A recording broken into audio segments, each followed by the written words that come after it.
Magandang hapon po sa bawat isa. Good afternoon. And this afternoon, this Vesper service, we are hearing a sermon from Dr. Wes Bredenhoff.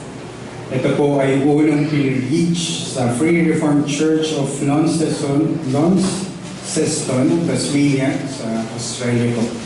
And this was preached last 2019. Ang title po ng ating sermon for this afternoon is The Biblical Gospel of Justification. It's the title of our sermon. But before we proceed, let us all come to the Lord in prayer. Let us all come in prayer to the Lord God. Heavenly Father, again we thank you for this great privilege to worship you freely and to worship you because of the grace that we have received from you. We acknowledge that our strength came from you, our desires came from you, our ability to love came from you, because it was first shown, and you shown your love to us through Christ. And we submit to your word today. Remind us of your truth. Establish us more in your word. And we humbly pray that may you be glorified today. This we pray in Jesus' name. Amen. Beloved congregation in Christ, kada 2 taon daw po, every 2 years, nagkakandak ng survey yung Ligonier Ministries. And I think most of us are familiar with Ligonier Ministries. And it is about specific theological beliefs among Americans. And actually, ngayon po, hindi na lang sa Amerika sila nagsusurvey, kundi pati sa UK, nagkakandak na rin po sila ng survey. And one of the questions asked a few years ago was whether people agree or disagree with this statement. So listen carefully with this statement. And tayo rin po, we could always ask this to ourselves. The statement is this: God counts a person as righteous not because of one's work, but only because of faith in Jesus Christ. Ito yung statement. And would you agree or would you disagree with that? That God counts a person as righteous not because of one's work, but only because of faith in Jesus Christ. And I hope all of us would agree. I hope all of us would agree with it. Kung tatanungin po natin yung result ng survey, sa Amerika daw po, among those people na tinanong, 91% daw ng mga evangelicals ang sumasang-ayon dun sa statement na yun. That's 91%. So kung may isang may isang hindi. Sa UK naman, medyo nakagulat, mas mababa. Sa UK, ang paniniwala nila, sa UK, 69% ang nag-agree. And roughly 30-31% ang hindi. So alam natin na yung statement niya sa survey that God counts a person as righteous not because of one's work, but only because of faith in Jesus Christ. We all know that this is biblical. This is based on God's Word. Alam natin, hindi ito invento ng kung sinong tao lang, kundi galing ito sa salita ng Diyos.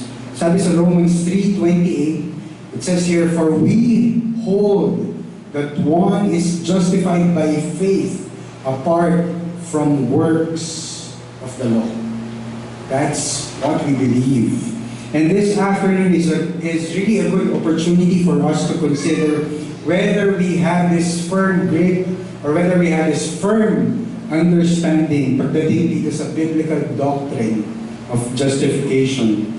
Because this doctrine is so crucially important, it's good that we're constantly being reminded of this truth. Isa ito sa mga benefits na patuloy tayo or regular tayong nakikinig sa mga sermons from the Catechism. And Lord's Day 23 would deal explicitly with this very important and very vital subject that we have. Ngayon po, sa pagsisimula natin sa topic na ito, maganda na i-establish natin ulit kung ano nga ba yung ibig sabihin pag sinabi natin justification. Ano nga ba ibig sabihin? What is the meaning when we talk about justification?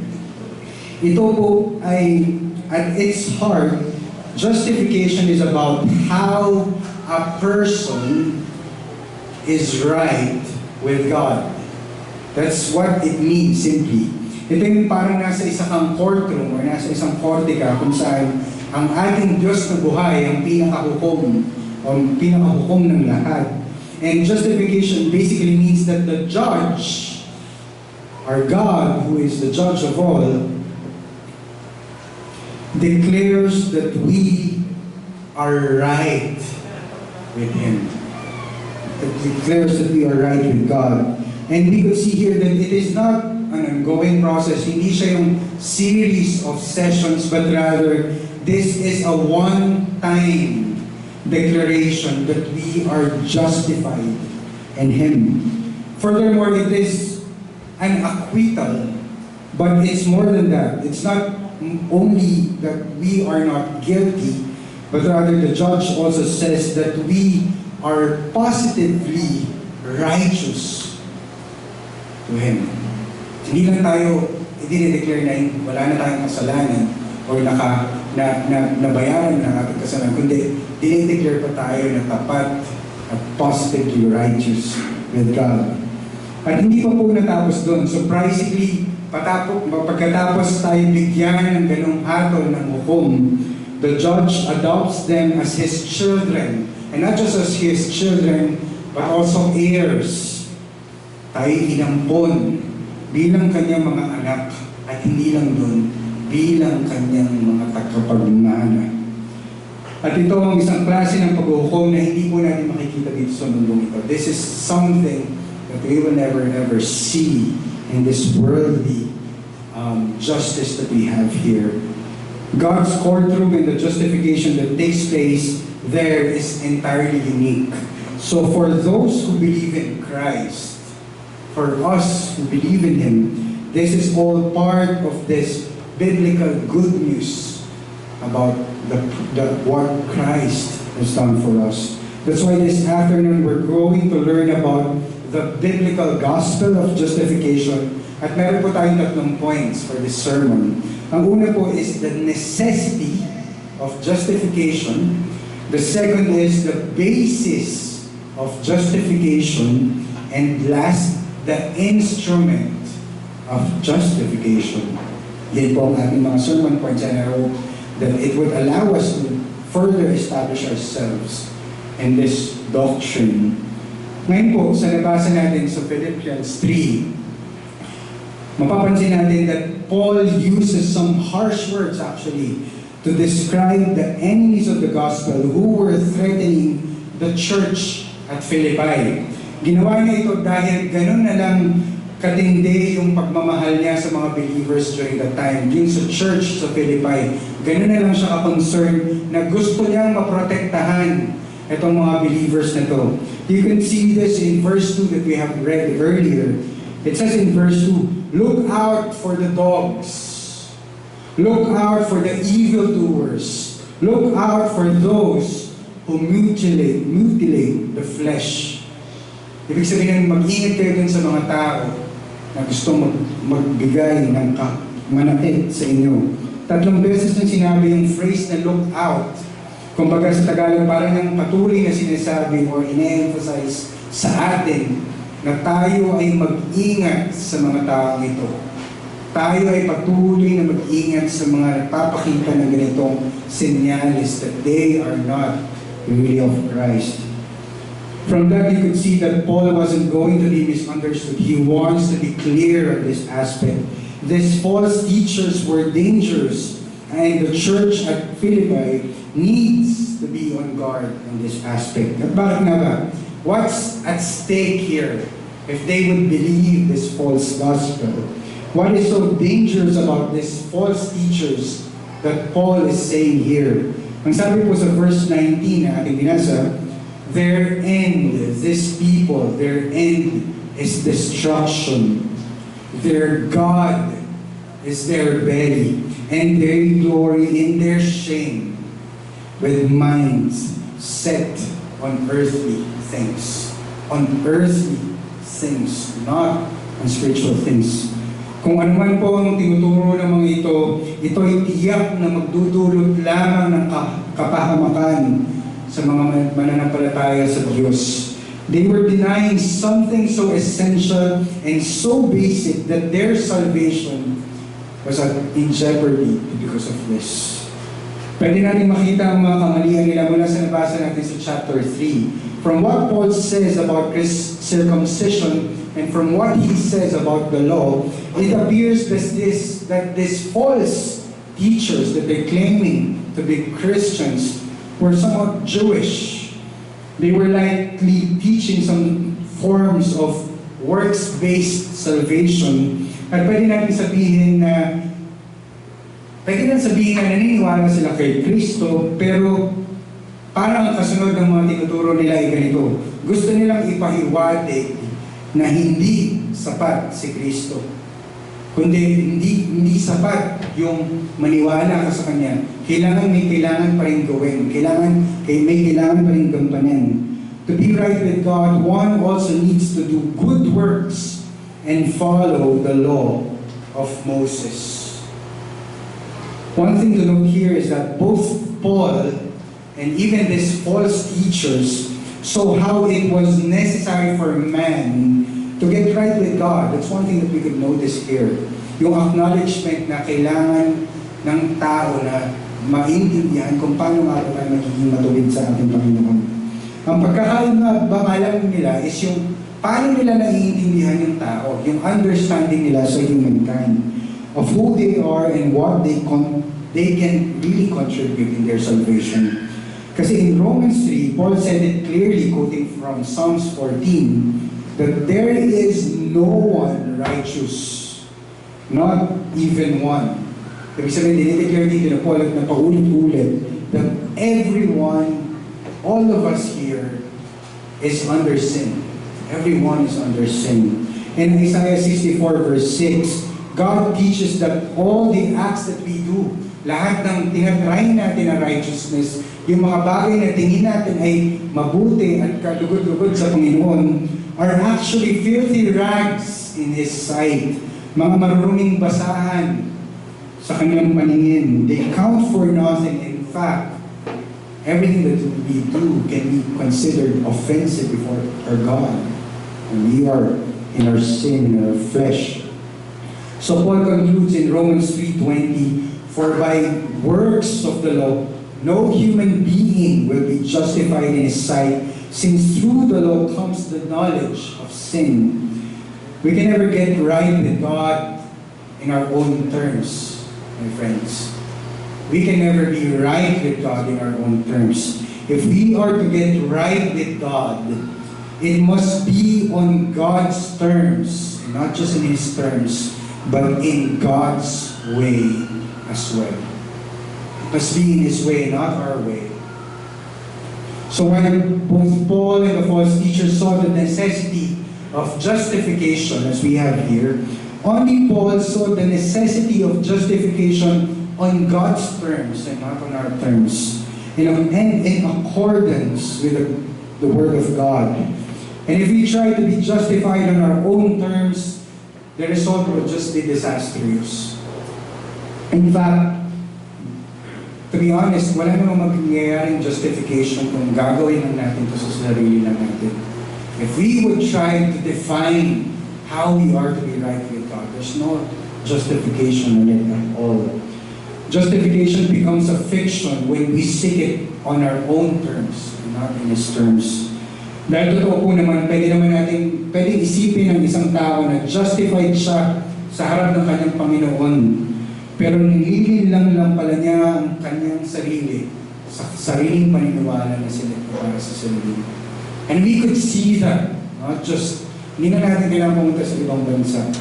Marami tayong nakikitang ganun dito sa ating bansa. We have seen those people. We could see those false prophets who would set their own standards of how we are to be justified with God. And if you're going to look at this context, sa ganitong bagay, nakaka-relate din naman talaga si Paul sa ganitong aspect. Kung titingnan lang natin yung buhay niya bago pa siya totoong makonvert sa Christianity, bago pa siya totoong magkaroon ng totoong pananampalataya sa Panginoon, isa siya sa matuturing mo na lehitimong Hudyo. Yung legit na Jew. Yung nabasa natin kaya, Hebrews of Hebrews, in zeal, in passion, in commitment. Hindi mo maaalis sa imahe ni Paul kung gaano siya ka-legitimo na isang deboto na Hudyo. Ngunit nung nabuksan ang kanyang mga mata, doon niya nakita na lahat ng paniniwala niya dati ay tila katang-isip lamang. He had nothing apart from Christ. He stood condemned before the judge. At ganun din tayo mga kapatid, hindi lang si Paul. Tayo rin ay ganun apart from Christ. If we would think that we can be right with God in any other way than that which is revealed in the Scriptures. That's why it is very important for us to understand and to have this zeal that should be grounded in truth.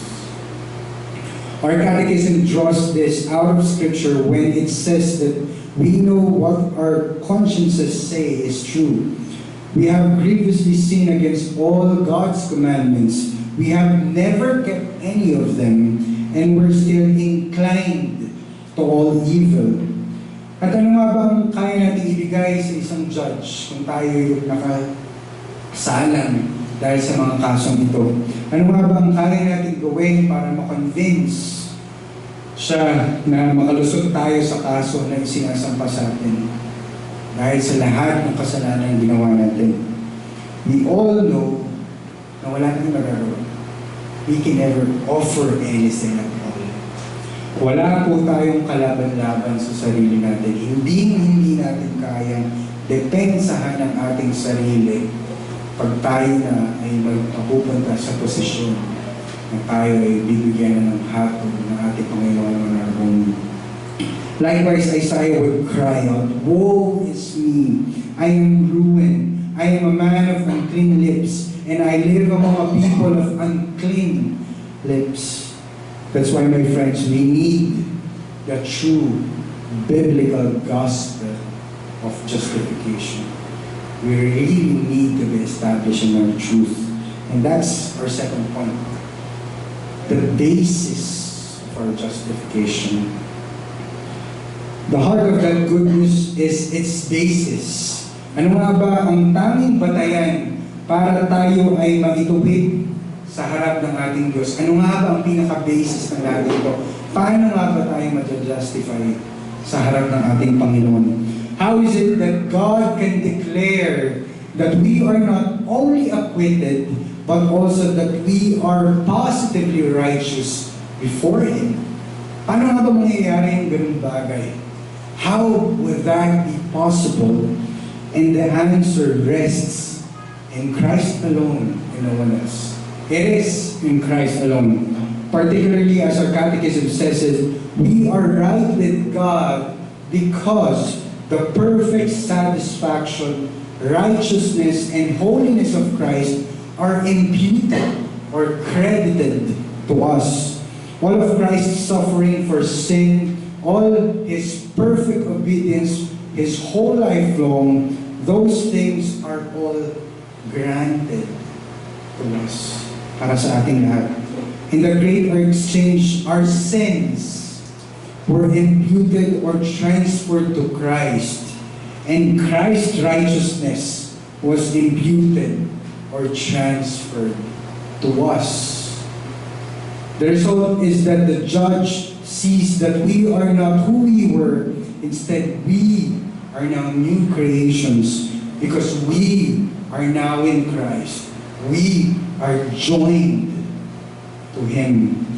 And this is the basis of our justification. Of us being in Christ. Of us being joined and united to Him. Makikita din natin po ang lahat ng ito sa Philippians 3. Sabi niya, to be found in Him. Sabi ni Paul, it means He has given up any righteousness of His own. Actually, yung mga so-called righteousness na tinatawag dito, hayaan na natin to dun sa mga aso na sinasabi ni Paul doon sa mga false teachers na nagsasabi na ito yung path towards righteousness, na ito yung example ng righteousness. Instead, being found in Christ means that Paul will not have a righteousness of his own, but the righteousness that comes not from himself, but only comes from God. What Paul is saying is that he needs an alien righteousness. Hindi po yung alien na nasa ibang planeta. Hindi po yun. Ang ibig sabihin ng word ng alien, it means the righteousness of another.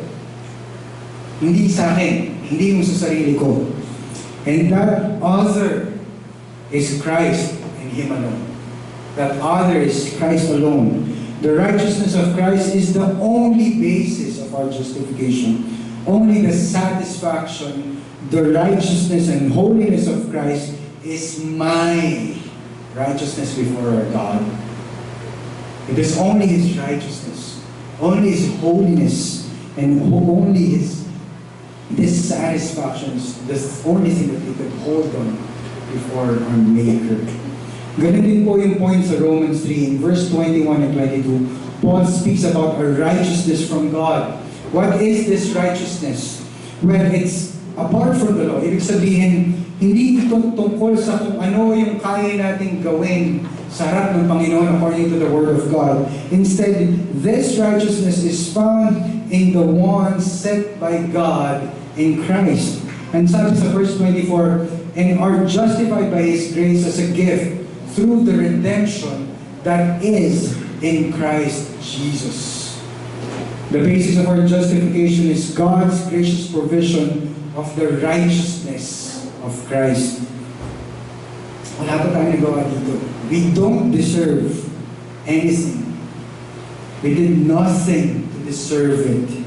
Nothing to merit this righteousness. And kung titignan natin, if we would assess ourselves, actually kabaliktaran pa po ang nagagawa natin sa harapan ng ating Panginoon.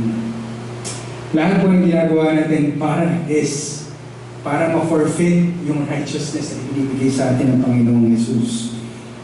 Kung titignan nga natin yung grace, actually titignan natin yung grace ng Panginoon sa atin, parang hindi nga lang siya unmerited favor. If we could use the word or the term, parang demerited favor pa siya. Ano ba natin ma-define yun?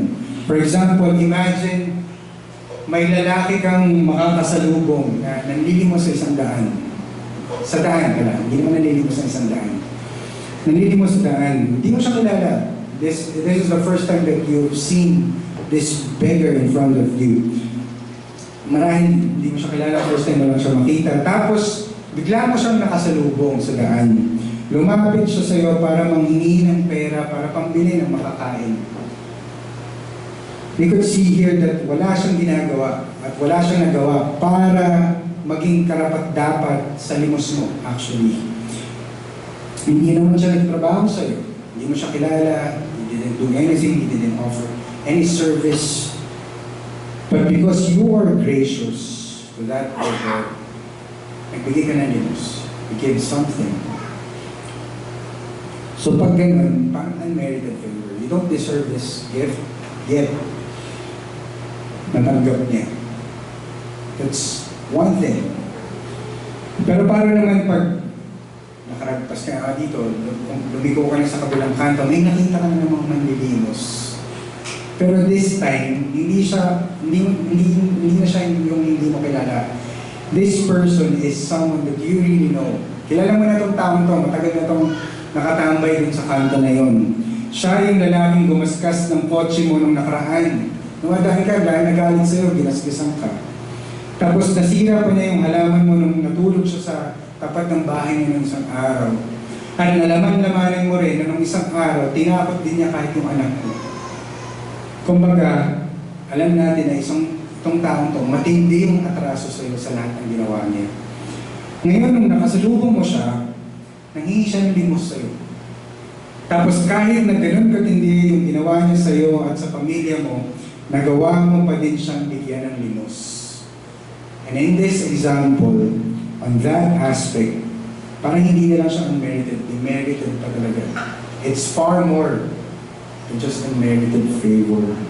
Siyempre, hindi sapat itong illustration na ito para maipakita yung grace ng ating Panginoon sa atin.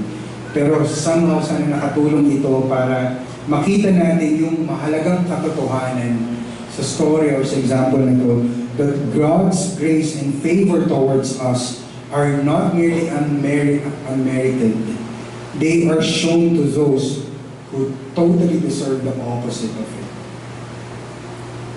Those who deserve the opposite. We don't deserve the blessings from the Lord. We deserve the wrath of God. And that's the gravity and the essence of God's grace towards us. Because we are that last beggar in our example. And as we realize that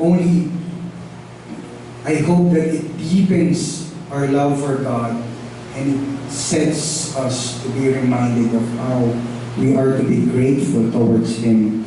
Because we see how rich and how beautiful the gospel truly is, of how great a salvation we have in Christ. We don't deserve anything. Actually, we deserve something. We deserve the wrath of God. But still, God is gracious. And it's always a reminder for us, my friends. To receive all this, only one thing is necessary. This grace and salvation from the Lord. Our catechism says in question and answer 60, if only I accept this gift with a believing heart.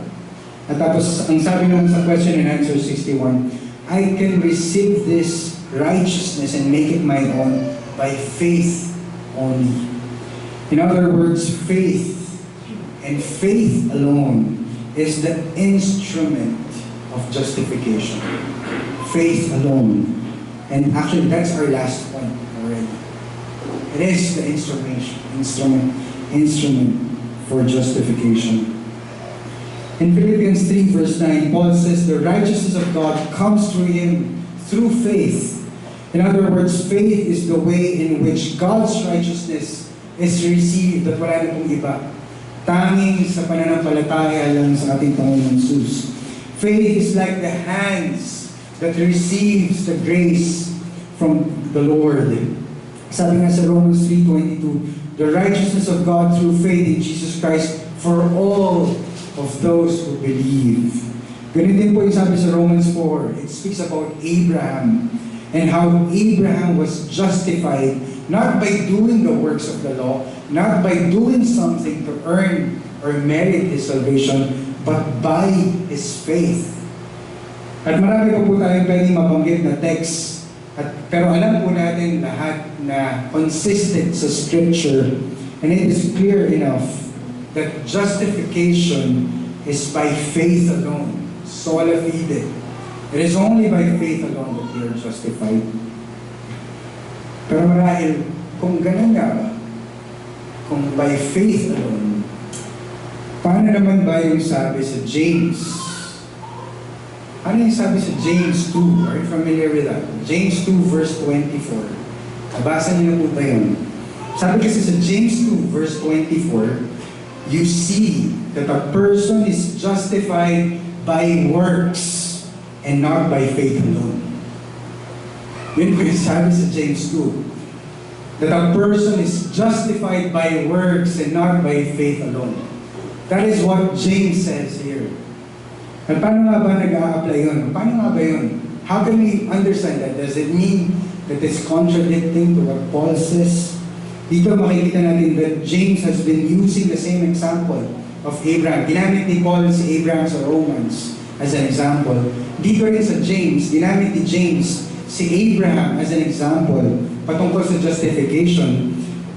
But this is on a different conclusion. Bakit parang dito, iba yung conclusion na sinabi, magkaiba yung conclusion nila. Sabi ni Paul, Abraham was justified by faith. Pero sabi ni James, Abraham was justified by faith and works. Kasi he talks about his willingness. This time, yung willingness niya to offer Isaac as a sacrifice for him to obey God's word. So paano po natin i-interpret it? How can we interpret it? How can we harmonize it? How can we understand it? Actually, it's not contradicting. If we would have a proper hermeneutics in how to understand and interpret the scripture, we would understand that these statements are not contradicting. We are to look at it this way. Una sa lahat, makikita natin, Paul and James use the same word. They use the word justified. Both of them have used those words, or that word. But it was used in different meanings. Kumbaga, magkaiba po ng context or pagkakagamit yung word na justified dito. Yung justified na word na ginamit ni Paul dito, this word justified here was used by Paul in a legal sense. In a legal aspect. Sa lahat ng nag-adult Sunday school, marahil familiar kayo doon sa last time na topic natin about yung legal guilt or legal aspect of guilt. So dito, it refers to the legal declaration that by God that a person is justified. Ibig sabihin, sa harap ng korte ng ating Panginoon, this person is already justified. He's not anymore condemned towards hell in the wrath of God because it was already satisfied in Christ. Yun yung ibig sabihin ng sinabing justified by na ginamit ni Paul. So clear tayo doon. Now, paano naman yung kay James? How did James use the word justified here? Yung word na justification or justified in James, this should not be referred to in a legal aspect the same way as Paul used it, but rather it was used to refer to a demonstration of one's faith before other people. It is a demonstration of faith. It is not in a legal aspect before a judge. Hindi ito yung katayuan mo sa harap ng isang hukom, but rather, it is a demonstration of your faith to the people before you, proclaiming and proving that your faith is true. It's proving that your faith is genuine before the people by the demonstration of what? The works that he did. Kumbaga, yung sinasabi ditong justified by works is simply showing na patuloy kong pinuprove sa harap nyo, na pinapatunayan sa harap nyo, na totoo ang aking pananampalataya. Paano? Hindi lang sa kung ano yung sinasabi ko, but rather on how I do it and show it by my works. So one of the reasons we know that this is because Paul and James are dealing with different questions in their passages. Paul is concerned about how one can be right with God, kung paano siya magiging matuwid sa harap ng Panginoon o sa harap ng Diyos. And James is concerned with how the reality of faith can and should be demonstrated. Kung paano naman niya maipapakita na totoo ang kanyang pananampalataya. And if you read the second half of James 2, yun talaga yung pinaka-context niya. Prove to me that your faith is true. It will be justified if you show your works. That's the message. That's the point. So yung passage sa James 2:24, it's not the same as the justification that we're talking about here in Lord's Day 23. The fact remains, and it will still remain, that justification is by faith alone. Faith is the only instrument of justification. It is only and the only way towards justification. Kaya po mga minamahal ko magulang at kapatid dito, ganun na lang po katindi ang panawagan sa ating lahat na maniwala sa mabuting balita ng Diyos. Sa bawat araw na tayo nakakarinig ng kanyang salita, this is always a call for us to grant and surrender ourselves and have faith in Him. Looking to Christ for everything you need for salvation is the only way you will be right with God. Trusting in Christ and resting in Him alone is the only way we are right before God and heirs to life everlasting. So loved ones, let me say it clearly to you. Accept the gift of Christ. Accept His perfect satisfaction, His righteousness and holiness with a believing heart. ask the Lord that you would truly believe in Him and give you that heart that is able to believe and have faith in Him. Tanggapin po natin at maniwala tayo sa mabuting balita ng ating Panginoon. God holds out this gift to you. Accept it in faith and make it your own. At sa kaya nga po sabi sa 2 Corinthians 5 verse 20 to 21, therefore, we are ambassadors for Christ, God making His appeal through us. We implore you on behalf of Christ, be reconciled with God. Be reconciled with God. For our sake, verse 21, He made Him to be sin who knew no sin, so that in Him we might become the righteousness of God. So that in Him we might become the righteousness of God. Only in Christ. Kaya po, bago pa po tayo magtapos sa ating sermon this afternoon, maganda po na kilalanin din natin yung mga challenges natin, lalo na po sa panahon na meron tayo ngayon. Bakit nga ba hirap na hirap ang ibang tao na maniwala sa biblical truth na meron at pinag-uusapan natin ngayon about this doctrine of justification? By calling attention to some of the challenges, we can help guard ourselves from losing from this good news. And I want to specifically mention two aspects of it. Actually, marami po tayong pwedeng tignan, pero sa oras po natin ngayon, mas mainam na makapag-focus tayo sa dalawang bagay or aspekto. They're connected, but I'll let you reflect on what the connection might be between them. The first contemporary challenge to the biblical gospel of justification is what? First is narcissism. That's the first challenge that this world is seeing. Siguro naman po, somewhat narinig niyo po yung story or yung Greek mythology about Narcissus. Alam niyo po ba si Narcissus? Si Narcissus po ay isa sa mga kilalang character sa Greek mythology. At sikat siya sa pagkakaroon ng napakagandang mukha. Pogi-pogi. Napakagandang lalaki po. Ang sabi sa kwento, sobrang ganun katindi po yung mukha ni Narcissus. At sabi po sa kwento, meron daw po isang kakambal na babae naman. Yun po yung kwento doon. Na lagi niyang kasama, kahit saan siya pumunta, lalo na pag, for example, siya'y nangangaso or nag-hunting. Tapos halos pareho sila sa lahat, sa gestures, sa likes, sa preferences, kung magdamit, mag-ayos. At lagi silang magkasama. Yun nga lang, sa kasamaang palad, dumating sa point na sila'y na-inlove sa isa't isa. Maling pag-ibig, na-inlove siya sa kanyang mismong kakambal. Pero sa kung anumang kadahilanan, biglang namatay po ang kanyang kakambal na babae. For some reason. Pagkatapos po noon, siya nalungkot, syempre. At there was a time na napadaan po siya sa isang sapa. At doon nakita niya yung reflection ng kanyang kapatid sa tubig. All of a sudden, he was surprised that he had seen her sister, her love. At sobrang obsessed po siya sa imahe na nakita niya. Yumuko siya para subukang halikan yung imahe na nakikita niya sa tubig.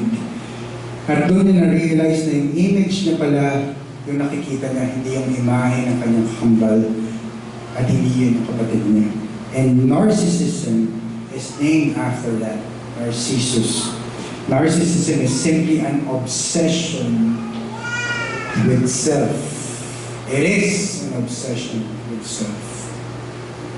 Nakakalungkot man pong isipin, pero talamak po ang ganun perspective sa panahon natin ngayon. Sobrang evident na po yun sa kultura na meron tayo. Yung promotion and exaltation of self. People will just always want to promote themselves. Look at me and what I'm doing. Look at me and what I'm eating. Look at me and this is my life. Narcissism. Some forms of social media are just like modern day temples of narcissism. It's all focused on you and your image. You're always focused on what others will think about you. At kung i-consider po natin ito, paano nga ba ito magiging challenge sa doctrine of justification? How will it be a challenge? A moment ago, when we were looking at the basis of justification, we noted that it involves alien righteousness. Ibig sabihin, it involves the righteousness of another. It involves the righteousness of Christ, not our righteousness. Ibig sabihin, hindi tayo dapat tumingin sa ating mga sarili. We have to look outside of ourselves to be right with God. Narcissism directs us to keep looking inside ourselves for everything. Narcissism will always remind us everything should be depending on what I think, what I feel, what I want, and how I judge things. Parang lahat po nakadepende sa sarili. Yung basis ng joy mo, depende sa'yo. Yung basis ng satisfaction mo, nakadepende sa'yo. Yung decision mo sa buhay, nakadepende lamang sa kung anong gusto mo. Even how we live and how we view life. And really, that kind of narcissism is just another variation on the lie told to Adam and Eve that you shall be as God. That's what narcissism is. And you focus so much of yourself. Pero mga kapatid, mag-ingat po tayo, hindi lang gano'n ang mukha ng narcissism. Hindi lahat ng narcissism is obvious na parang gano'n, na parang hungry siya, na tingnan siya ng ibang tao. Kasi pwede rin tayong i-direct ng narcissism sa ibang bagay. Or specifically sa value ng ibang tao, but in a very selfish way. Nakikita mo naman at nakakonsider mo yung ibang tao, pero self-serving pa rin yung pag-regard mo sa ibang tao. We have to look for the value in others so that we can exploit them for our own benefit, to take advantage of other people. With all their selfishness, narcissists can still be, and often are, very, very sociable people. Ganun po ang mga narcissists. Madalas makikita nyo sobrang sociable din nila sa ibang tao. Sobrang charismatic. Ginagamit nila ang ibang tao para ma-fulfill or ma-satisfy yung sarili nila, to serve themselves and their own interest. And for us believers, this has a dangerous role. We can say that it is Christ's righteousness that brings us into our right relationship with God, but we can embrace that in a narcissistic or self-serving way. And we can always check that. Do we serve God?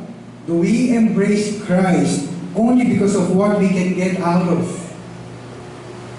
Ginagawa ba natin ito? Naniniwala ba tayo sa ating Panginoong Hesus? Nagtitiwala at nananampalataya ba tayo sa Kanya? Dahil lang ba sa ayaw natin ang impyerno? Kaya ganun tayo? Just because of the benefit. That's why we're here. Or do we serve God because we're earnestly desiring to witness and to continuously desire for His praise and for His glory to be magnified in our lives? Narcissism tells us that if we are going to serve God, we should do it mainly because of what we can get from Him. Ang focus ng narcissism ay yung benefit ng salvation, not God Himself. The benefit of salvation, not Christ Himself. But the Bible tells us to serve God because it's the thing that we are created for. That we were created only for His glory and no one else and nothing else. May we always be reminded of that. A second contemporary challenge to the biblical gospel of justification is busyness. Yun naman po yung isang challenge na pwede natin makita dito. This is medyo iba po siya sa narcissism kasi being busy in itself is not necessarily evil. Hindi po masama na maging busy. Hindi naman po masama yun. Alam natin, yung narcissism, masama talaga yun kasi toward self yun. Pero yung alam mong marami ka lang kailangan gawin, ay hindi naman talaga necessarily masama. Pero sa isang banda, if we are not to be mindful with our life, pwede pa rin siyang makasama sa atin, mga kapatid. Sa panahon po natin ngayon, parang ang dami na natin pinagkakabisihan sa buhay. At actually, pag hindi ka naman busy, Pag wala ka namang ginagawa, baka isipin ng iba tamad ka, kaya ganyan. Kaya either mag-focus ka na maging busy. Our culture inside and outside the church demands we have a plate full of things to do and not enough time in which to do them. For many people today, busyness is a badge of honor, a measure of one's status. Yung pag-iisip ng tao na pag sobrang dami mong ginagawa, it shows your worth, that you might really be important because of all these things that you've been doing. In our culture, and this includes the church, people are defined by what they do and what they accomplish in life. And that's the problem. And this challenges the gospel of justification as well. How? Because the gospel says that there's nothing you can do to earn your favor with God. There's nothing you can do. You will never make God owe you anything. As a believer, there's nothing you can do to make God love you more, and there's nothing you can do to make God love you less. We have to be careful because when we define ourselves in terms of what we do, and when we find our identity in our accomplishments, we are not far from denying the gospel. One author has called it justification by busyness. At maraming ganyan. Nagpapaka-busy sa church dahil they hope and pray that they would get more favor from the Lord. Siguro pag nagsipag ako, pag naging active ako sa church, pag nag-support ako, pag nag-volunteer ako, pag nag-contribute ako, baka sakaling mas mamahalin pa ako ng Panginoon. Baka sakaling, baka mas paboran pa ako ng Panginoon more than how He has given me before. Kating ganun. But the biblical gospel of justification tells us that there's nothing we can do. It's only when we are weak and powerless that we are strong. Now perhaps we don't explicitly connect our business to a denial of the gospel, but let's be aware that this could be our ultimate destination.